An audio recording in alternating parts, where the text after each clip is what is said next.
Welcome back to another episode of On the Subject. I'm your host, Michael Vilardo, co-founder and CEO of Subject, subject.com, subject.ai. You know where to find us.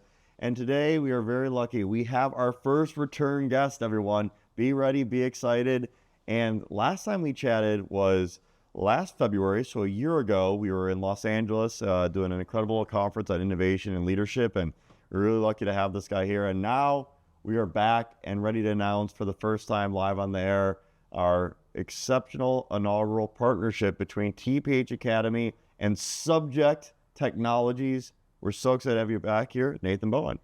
Good to see you, man. Thanks founder of TPH. So we're really lucky to have this guy here. He's had an incredible career, and what he's done over the last 25 years is help tens of thousands, if not hundreds of thousands, students and athletes going through an incredibly rigorous program where you can prioritize sports and academics. Very special opportunity. So I love to start with the roots, though. So you came to the States to play at UAH, correct? Right. University of Alabama, Huntsville. And for those of you that don't know, this is a Division I ice hockey team, the farthest south Division I hockey team there's ever been.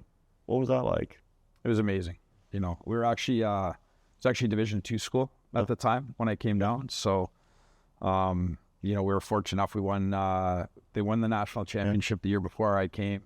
And then we were fortunate enough to win sophomore year.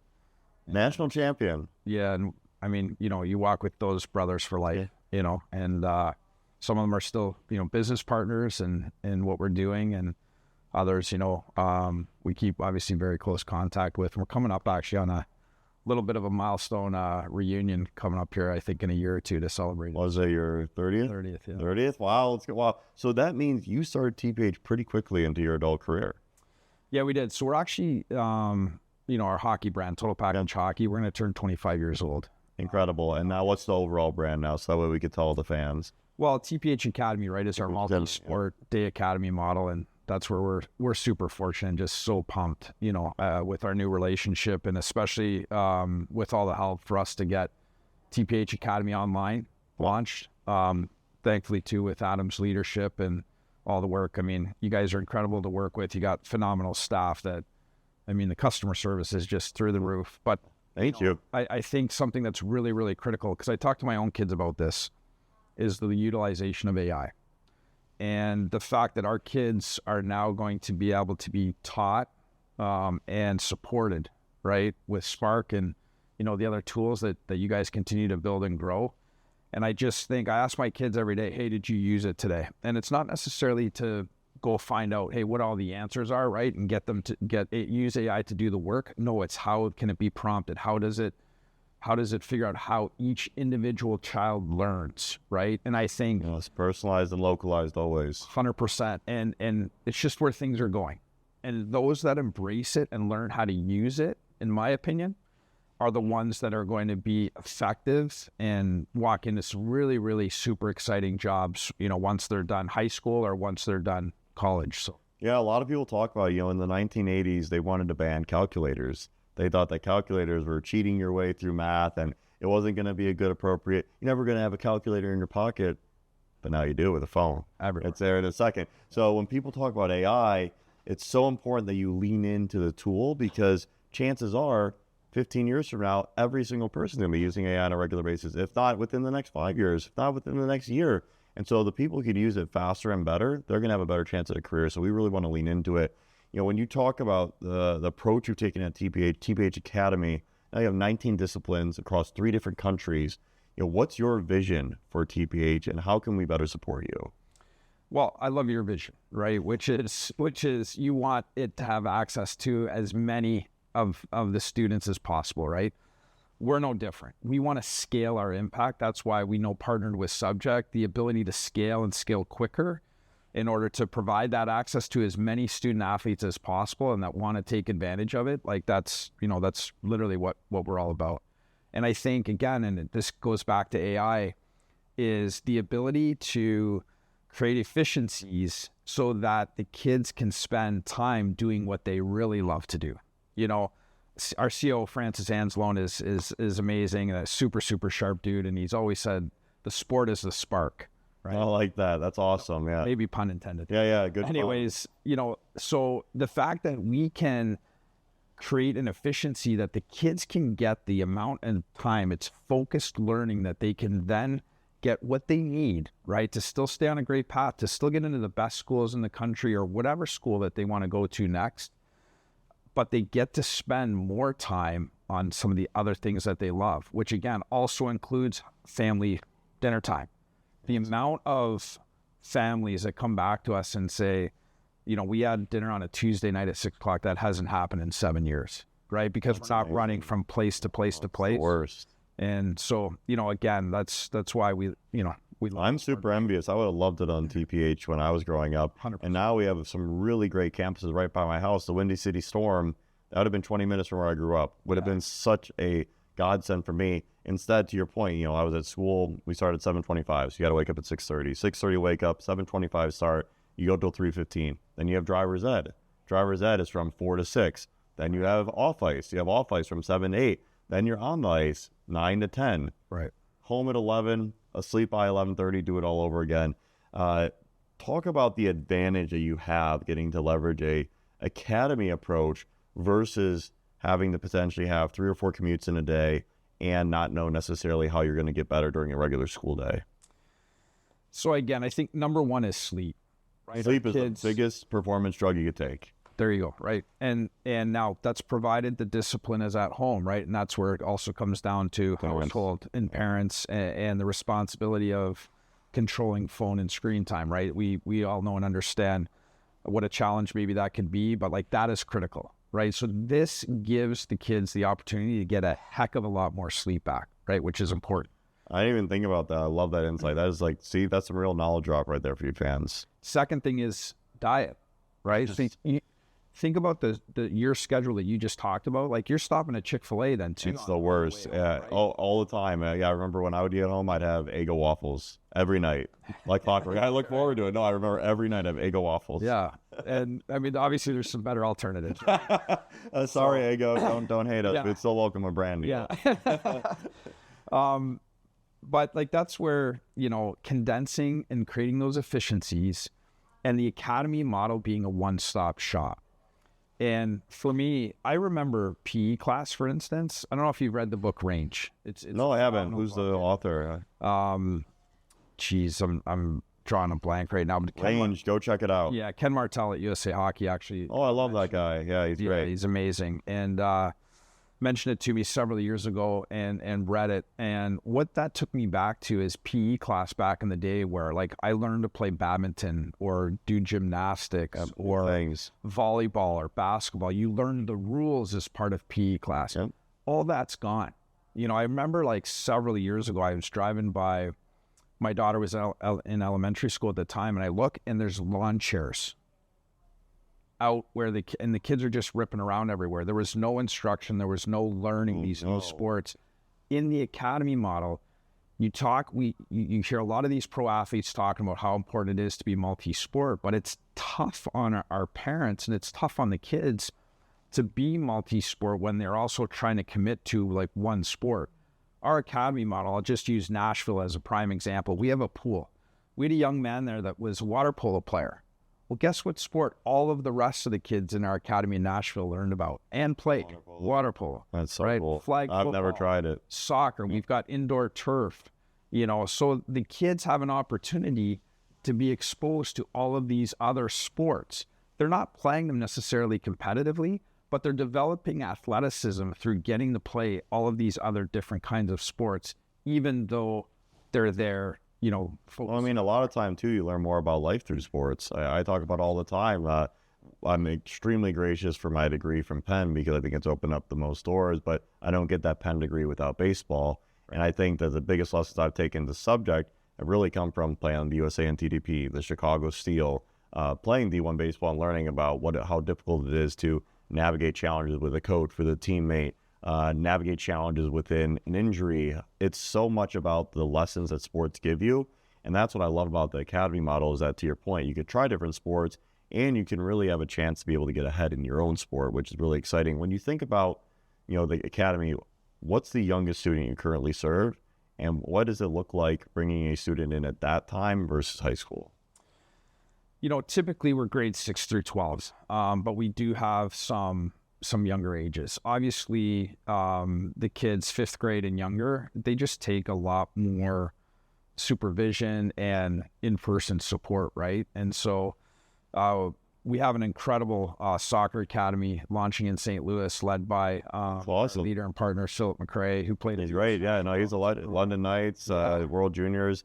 He's a great player. 2010 World Junior. Yeah, championship. Yeah, I saw a John Carlson goal. Yeah. Bringing that back. Let's go. Exactly. So that actually, I've noticed we have some younger, student athletes. We're getting a lot deeper into soccer. I mentioned we were visiting a potential partner before we came. So would you say soccer is second to hockey now in the academy approach? I would. Yeah, and there's so much incredible upside with soccer. It's growing fast. Here in Austin, it's growing fast. It is, but it's also the academy model is what already exists in Europe. Yeah. Right now, obviously, it's led and head up by the professional team typically, right? But that's they've figured that out over there, and so I think with obviously the growth, World Cup, the Olympics, everything that's happening here. Oh yeah, it's a big summer coming up. So with the academy, I know, for instance, back in the day, I actually played against Nathan. Nathan coached against me as a player. Do you currently have any teams, or is it all academy approach? And talk about the decision to go one way or the other. Great question. So in some locations, there are teams. It really depends on what the local market is demanding. In the soccer instance in St. Louis, it's all going to be individuals. So we have individuals coming from, I think, 5, 6, 7 different clubs around St. Louis, which is awesome. We do have some teams. Obviously, the team model maximizes development. It creates the most efficiencies, and it threads everything together, right? When you can follow the academy model as a team. You have better interaction between your strength and conditioning coach, your nutritionalist. I think what we're going to see, USA Hockey just recently passed the Development League. Yes, I saw that. I would love to hear your thoughts on that. I think it's amazing. I'm super excited to see which clubs get the charter. That'll be next spring. It gets announced, right? Or in the winter? It won't be before the season. I saw that. Correct. I'm really I want to follow along deeply. And yeah, for anyone listening out there, this is it's really providing more structure for AAA hockey in the United States. Is that the best way to think about it? Yeah, I think we have amazing leadership in USA Hockey. Agreed. We got the best hockey country in the world. Yeah. Let's go. Gold medal in men's and women's. Can't beat that. And Ken Martell, we were already talking about Bob Mancini, Scott Pollock. The rest of the leadership at USA Hockey, I think, has done a phenomenal job. This passed well over 2/3 at the meeting in Nashville in January, which shows, the support's there. Yeah, and what I think I love the most about and why I'm grateful for the leadership that we're getting right now is the bottom line is this is going to put the focus on development, which is the focus. In my opinion, it's going to vastly raise our standards at the top level of youth hockey.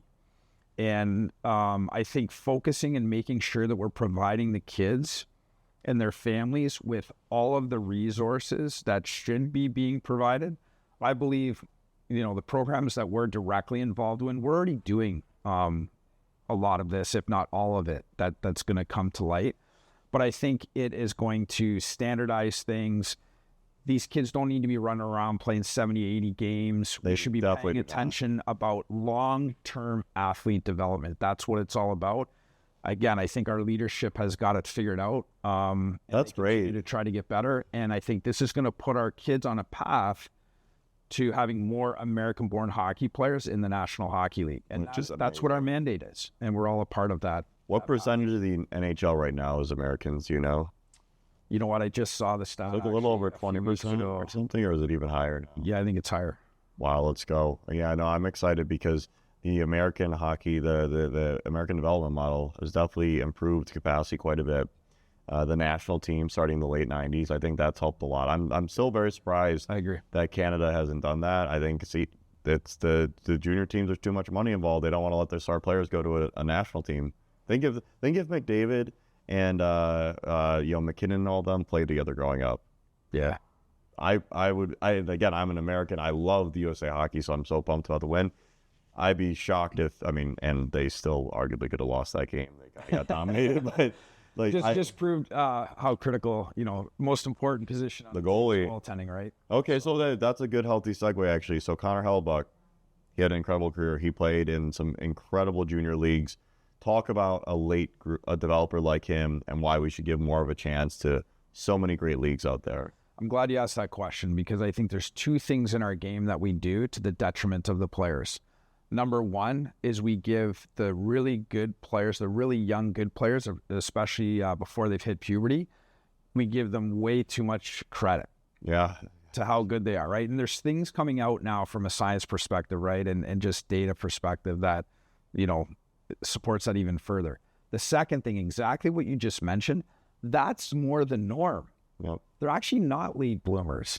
Well said. Let's take that term back because it's such a backhanded compliment. It is. It really is. So the second thing is we discount all the rest of the players too early, and that's where so much of it is tied to our genetics, right, and our physiological. So much here, especially in hockey, it's a physical sport, right? And at what speed our bodies are growing. I remember Nick Dowd just got traded. He did. Yeah, he's a phenomenal young man. I'm excited. He has a good chance of winning the cup.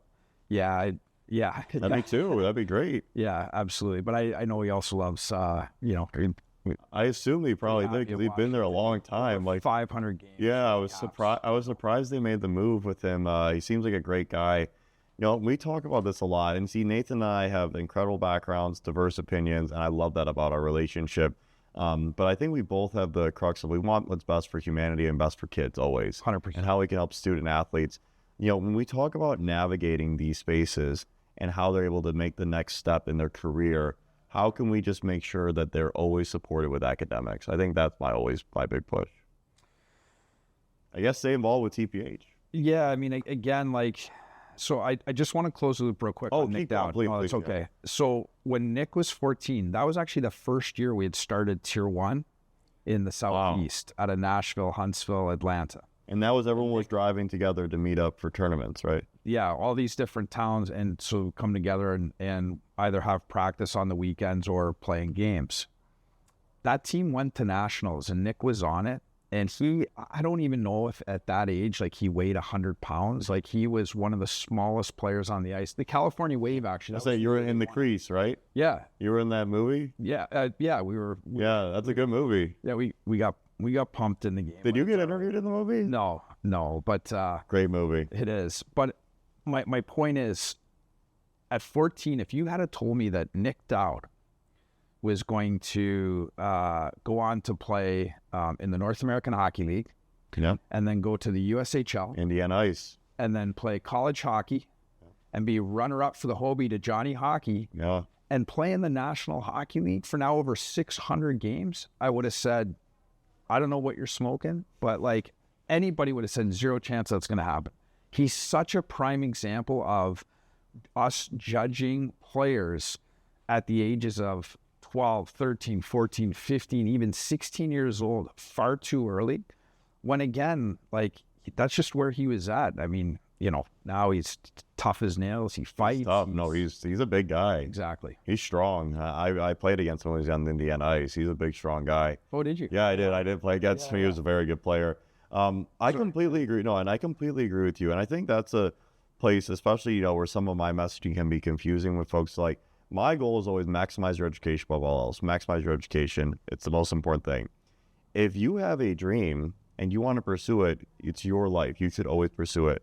Just keep your education in mind. What's a great opportunity when he was in the NAHL or the Indiana Ice is the USHL is you can stay enrolled at community college. You can keep your mind going. And I don't know anything about his story, by the way. It's more so illuminating for our student athletes here.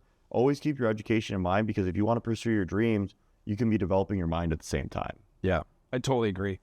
And that's where, we get into some of the discussion about healthy discussion. We love discussion. Yes. Well, junior hockey. Yes. Right? I think that the junior teams, whether it's the USHL, the North American Hockey League, which is the second highest D1 producer, I saw stat today. NAHL, second highest, more than any other league besides the USHL. Absolutely. Or even if it's Tier 3 hockey, which I actually played Tier 3 junior. And what, it was in Canada or U.S.? What's that? Where did you play? Oh, yeah, in Ontario. Nice. What town? Sarnia. See, but you probably have good fans there. They have real fans in Canada. People love the game. Yeah. It's a little bit different. But where I was going is the junior teams that really get it, and this is where I think this goes along to some of the points you've made in the past. Do your research on the team, right? I don't think blanketing tier 1, tier 2, or tier 3. I think there's unbelievable places to play at all of those levels. The key is to do your research on how the ownership and the coaches and the GM are running that particular program. If they're just letting guys run around town or play Fortnite all day, and you've graduated high school, probably not, I love where we're going with this. This is such a great discussion, and fans, I really think this is something that more people need to talk about this. So junior hockey, how do you approach it? How do you make sure it's best for your son? There's no any angst comments on there's no women's junior hockey team yet, but maybe that'll happen. Maybe you could start junior hockey for women. I think what's really interesting is, my experiences, and everyone's experience dictates how they think about things. Your experience dictates yours. My experience dictates mine. Yeah. My experience with the National Development Team program is still arguably the most transformative experience I've had my whole life. I was the worst player. It challenged me so much, and it made me really understand what greatness looked like. So I really had a great experience. What's interesting is, and I don't want to blow my cover here, Chicago Steel was a really bad experience. It was before the new ownership. Give them credit. They are amazing, and it's now the best team in the USHL. So it was a poor experience. I was driving. I was living at home in Cary, Illinois. I was driving 45 minutes a day. Okay. So that part made it tough. Yeah. I was not able to get the lifting and training in. To your point, every team is different. You go to the national team, you're getting the best trainers every day. The Steel, we were not lifting heavy. We were not training at the top level. So I had a little bit of a lesser experience my time with the Steel. And so sometimes that can develop angst towards your experience with junior hockey. If you go play one of the best, I think about what some of these NA teams in Texas, I mean, you're a rock star there. People love those teams. Amazing places to play. To Texas, Shreveport, Shreveport, yes, unbelievable. All the southern. Now the fans are gonna come at me like, "Well, you don't like the northern team." No, but it's so important. One of the biggest things that I looked at when I was a hockey player, I'd love for you to piggyback off this, is I always looked at the attendance for college and junior hockey and wanted to target some of those teams. There are some teams in the NA that have so many more fans than even major junior teams. That's where I would really consider as a chance to get an incredible experience and really feel like you're living out your dream. Yeah, again, that's where it goes back to, I think, doing your research. Have to do your research. As a parent, but there's so many unbelievable places to play, in the North American Hockey League. The commissioner, Mark Frankenfeld, I think is amazing. He's done an incredible job. I really his like vision, his growth, where he's taken that league over the long run, and how many kids he has helped. Yep. That league has helped. I know several owners in the league. A lot of those ownership groups don't make money, and they're just purely doing it for the love of the game. It's beautiful. They're investing back into the coaches. Anyone you want to give a shout out? Any cool organizations that you'd like to shout out? Well, a little bit impartial to the Shreveport Mudbugs. So Scotty Musket is the GM there, Tommy Scott, the owner, and Kevin Cook and some other. What a great place to play. You get to live in Louisiana and play top tier hockey. It's pretty special. And then when you talk about junior leagues across North America, besides USHL and NA, what's an underrated random league that people don't know about and they should take a look at? I'm a big fan and supporter of the 3HL and Tier 3 hockey. And that leads into the NA, correct? It does, correct. And that's where there's a clear pathway, right? It helps players develop. Maybe you've got kind of a tweener. They're just not quite at that Tier 2 level yet. Again, maybe their bodies aren't quite mature, or maybe they're just, and it's a better step for them, and they've made that jump from youth. They've graduated high school, right? Yep. And they've made that. So is that new in the new development model too? Now that you're no longer playing overage midget major year, or is that not the case? Someone I think mentioned that. No, out of the gate, USA Hockey, they'll launch 15U and 17U, but you can still have 16U? 18. Well, they're not removing it. If you are awarded one of the DL programs, you can't have a national bound 16U. Interesting. So, Why? Or 15U, because now you have a DL distinction at 15s and 17s. So you can still maintain an 18. And this goes back to the comment you made about, again, with late bloomers.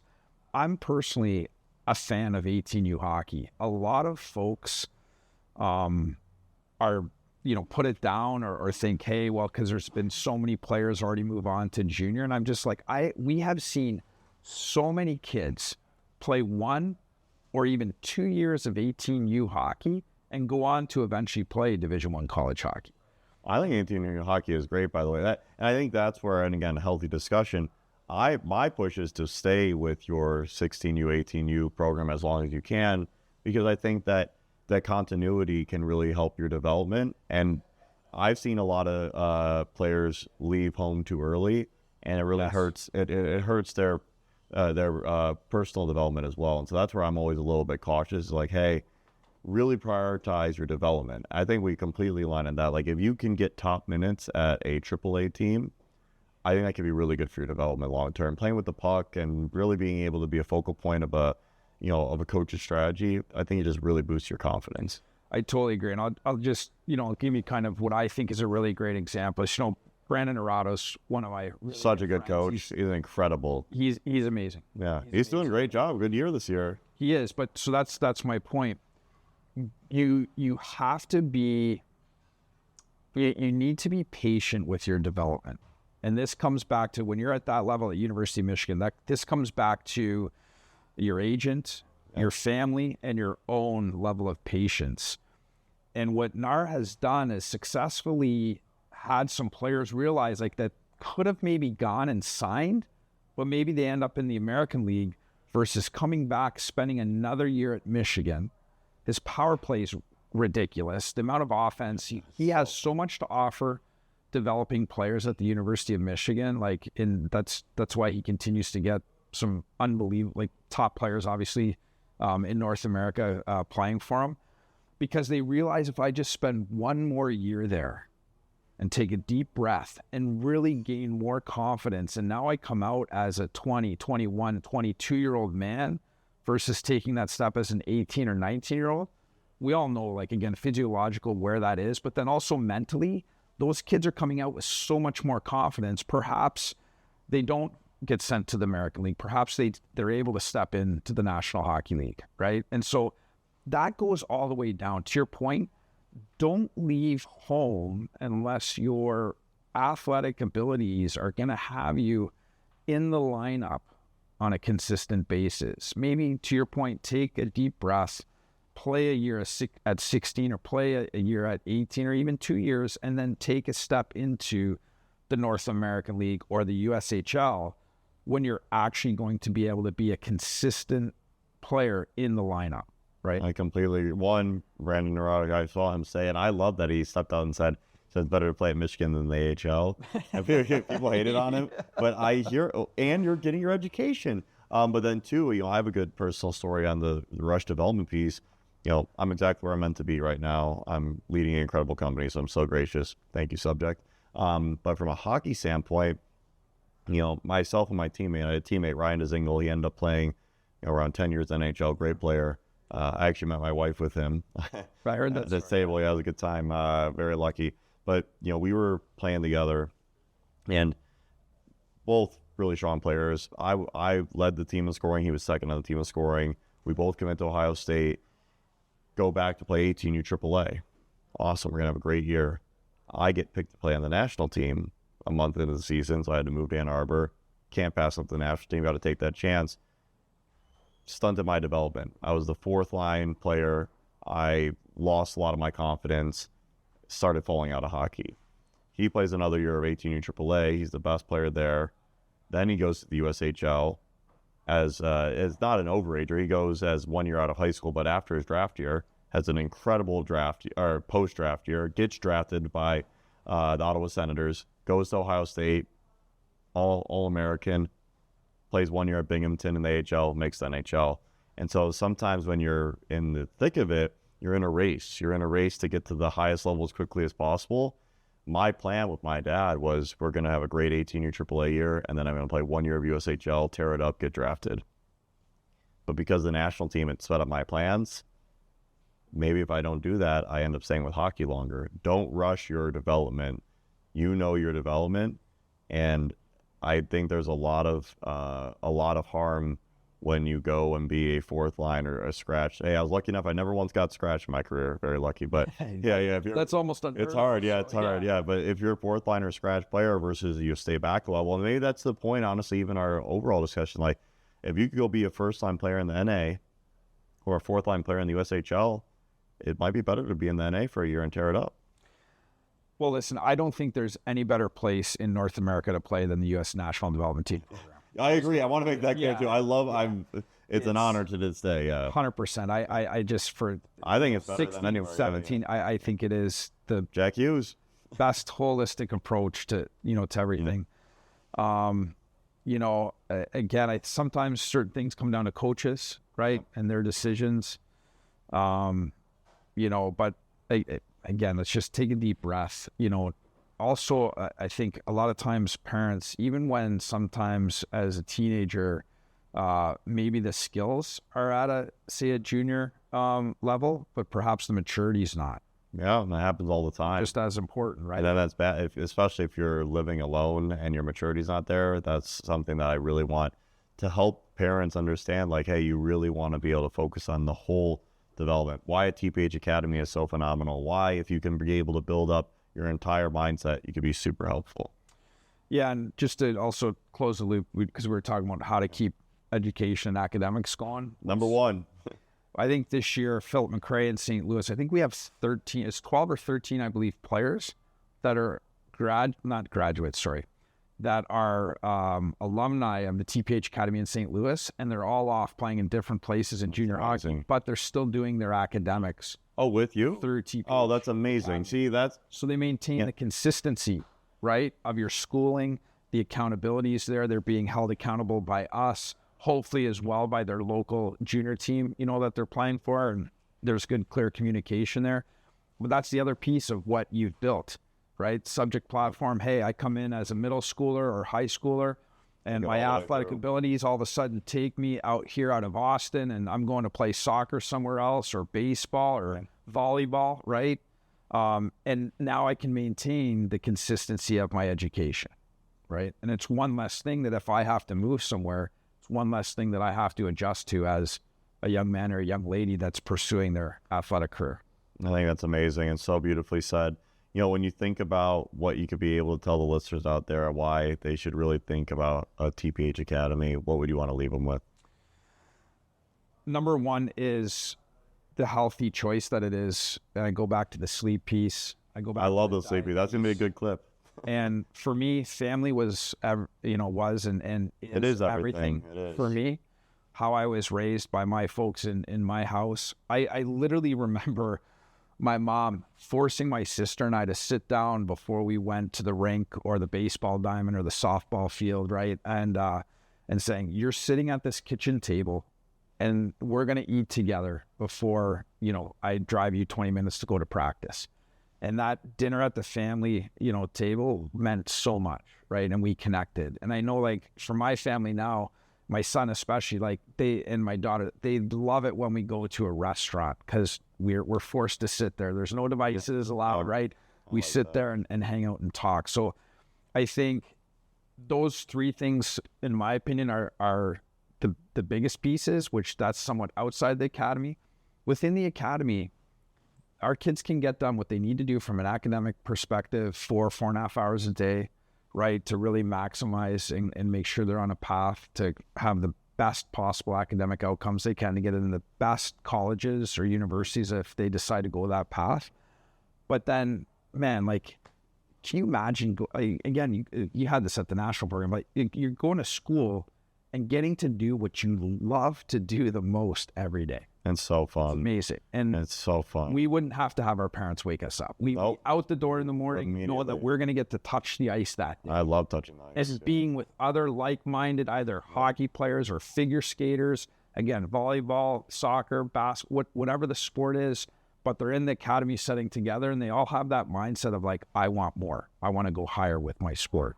So I think I'm jealous, of our student athletes. I am. That's a great place to be. You've done a great job. You should be so proud of what you built. I'm so impressed. And I think what's so exciting is, again, 19 different disciplines, 3 different countries, the impact, the scale. It's just the beginning, and anything we could do to help you more, we're here for you. And just love your passion for the game and what we're doing for USA Hockey, but also for these new sports, and really bringing a diverse environment for people to learn from each other. And I think that's really the beauty of education, the beauty of sport, and why I'm so excited to partner with you. I really appreciate the time. Well, we appreciate everything you and your whole team's got rolling, and I'm excited to learn more about the new product here in a few minutes. Absolutely. Let's go do it. Thanks for your time today. That was awesome. Yeah, thanks, Nathan.